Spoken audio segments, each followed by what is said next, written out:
ठाकरेंच्या शिवसेनेच्या संसदीय दलाच्या बैठकीला 6 खासदारांची दांडी। एकनाथ शिंदेंनी दुसऱ्यांदा शिवसेना फोडली। अनुपस्थित राहिलेल्या खासदारांना कारणे दाखवा नोटीस, तर 7 दिवसात उत्तर देण्याच्या सूचना। बंडखोरांच्या प्रवेशासाठी शिवसेनेचा वर्धापन दिनाचा मुहूर्त। उपमुख्यमंत्री शिंदे खासदारांच्या पक्षप्रवेशाची घोषणा करणार। सध्या शिंदेंसह उद्धव ठाकरेंकडून कायदेशीर बाबींचा अभ्यास सुरू। ठाकरेंच्या शिवसेनेचा उद्या वर्धापन दिन सोहळा।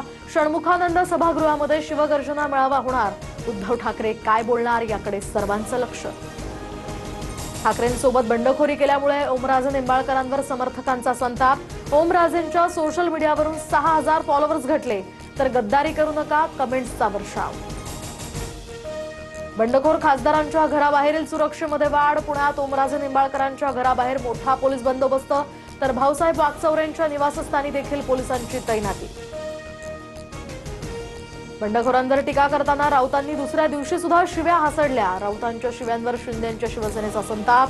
शिंदेंच्या सेनेसह भाजपच्या नवनाथ बन यांचाही राऊतांना जशास तसं उत्तर।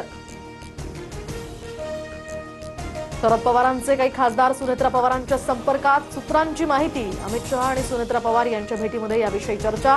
अर्थ खातं राष्ट्रवादीला देण्याची सुनेत्रा पवारांची मागणी।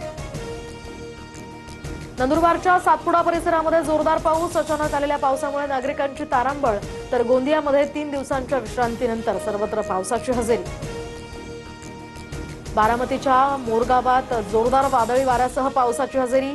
पावसाच्या सरींमुळे शेतकऱ्यांमध्ये सध्या आनंदाचं वातावरण, तर या ठिकाणी वादळी वाऱ्यामुळे नागरिकांची मात्र तारांबळ। धाराशिवमध्ये बोगस खतं विक्रीचा शेतकऱ्यांकडून भंडाफोड। बोगस खतांच्या 350 बॅग जप्त। 5 वर्षांपासून शेतकऱ्यांची फसवणूक।